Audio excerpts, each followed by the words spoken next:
Glad to have you along. We are joined, as always, by Greg Engert, Beer Director for the Neighborhood Restaurant Group, a James Beard Award nominee. The group includes Columbia Firehouse in Old Town, also Evening Star Cafe and Planet Wine in Delray. What's on tap this week?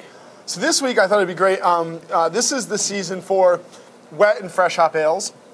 You know, we always associate autumn with Oktoberfest lagers and pumpkin ales, and rightfully so. But actually, those two beers are not really produced around the season. They're produced for the season. At one time, they would have been seasonally made for the season.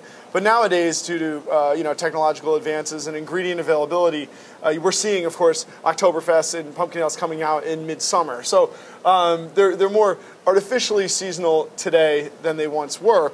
Not so with the true seasonal, which is the wet and fresh hop ale. So this is from Sierra Nevada Brewing Company, the dawn of fresh hop ales, because they produced Northern Hemisphere Harvest Ale, which is what we're tasting, for the first time in 1996, and that was the first time that anybody had made a quote-unquote wet hopped ale.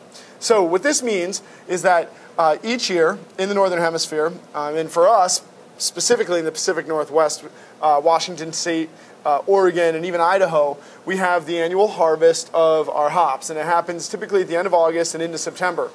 And so that's why we're not seeing these beers. Beers typically take anywhere from 3 weeks plus to be from time of brewing to packaging, so we don't start to see these beers, truthfully, until October and into November. So it's a great time to be drinking these now. They are made from barley malt, water, yeast, and hops. The hops, however, have just been harvested.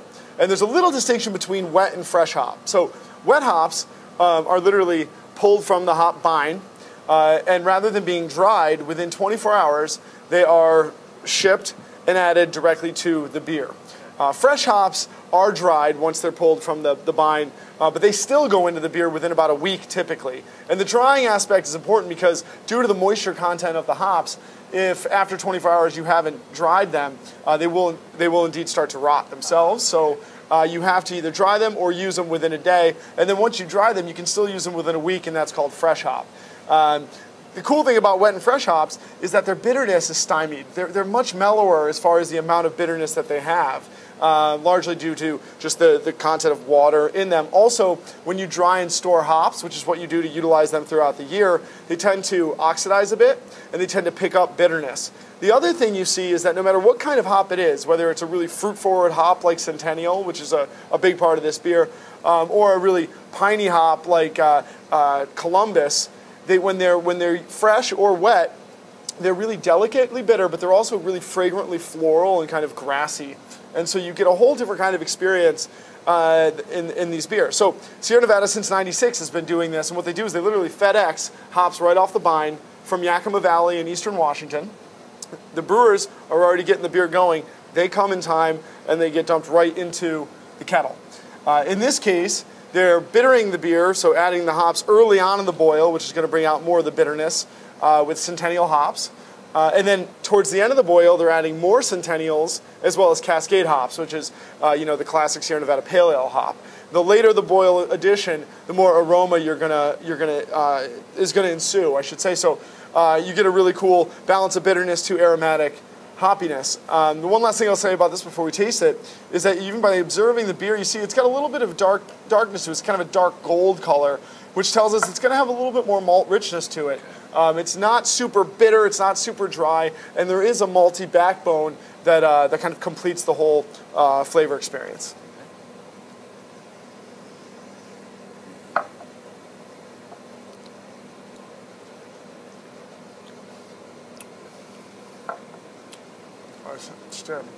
It's great beer. That is good. It's really good. And the thing I love is that I say it's balanced. In the nose, you get this kind of grassy, hay-like, piney Centennial Cascade aromatic, but you also get a little biscuit from the malt character. On the palate, you get a little bit of sweetness from the bready malt. Then you get the hop character, and then you almost get like a drying, kind of toasted quality as well. So a really cool companion. And yeah, the no real trace of bitterness to speak of. No, it drops off. It's dry without being too bitter, I think. So this is Northern Harvest. Yes. And earlier in the year they had the Southern Hemisphere Harvest. Yep. When was that again? That's in the spring, Okay, because we flip on the hemisphere. So While we in the north, New Zealand. Yeah, exactly. New Zealand, right. Australia area, Tasmania. That's where great hop production happens nowadays.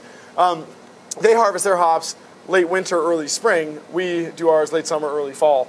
So Sierra Nevada has fresh hops, not wet, but fresh, coming from the southern hemisphere, Australia, New Zealand region area, going to the brewery in Chico, Northern California, and then they're brewing that beer in the spring. So that's also a fresh hop ale. So much to look forward to and on the beer calendar. And looking forward even better, every month.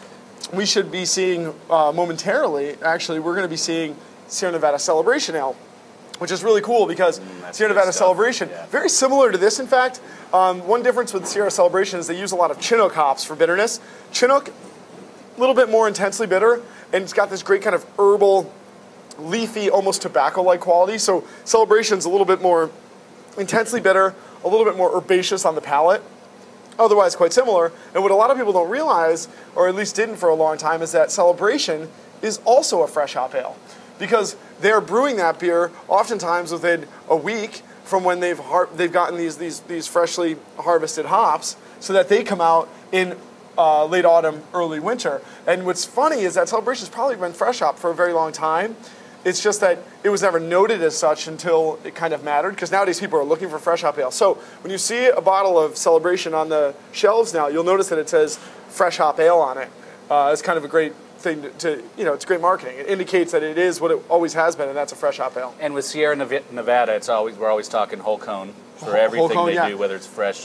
Whether it's fresh, wet, or dry. And actually, that's a great point, because typically with hops, they come off the vine, they get dried, and then they get pelletized, meaning they're milled into powder and then formed into pellets, and then they're stored for later usage.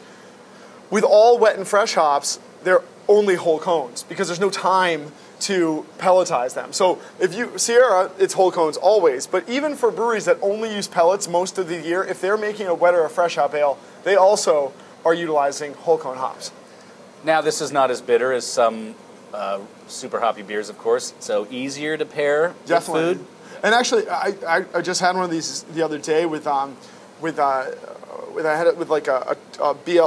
turkey club sandwich, which was awesome with it. Yeah. So I think of like these beers that have some malted sweetness and a little bit of hop bitterness. I think of like sandwiches with bacon, turkey bacon. You can even do this with great roast beef sandwiches. This just seems to be like a deli beer, like a beer that pastrami, corned beef, roast beef, whatever, everything together would be great with this, because those sandwiches have enough richness to stand up to the slight bitterness. And then you've got all these great kind of toasted, biscuity, sweet qualities, believe it or not, and herbal notes, which kind of season the sandwich as well.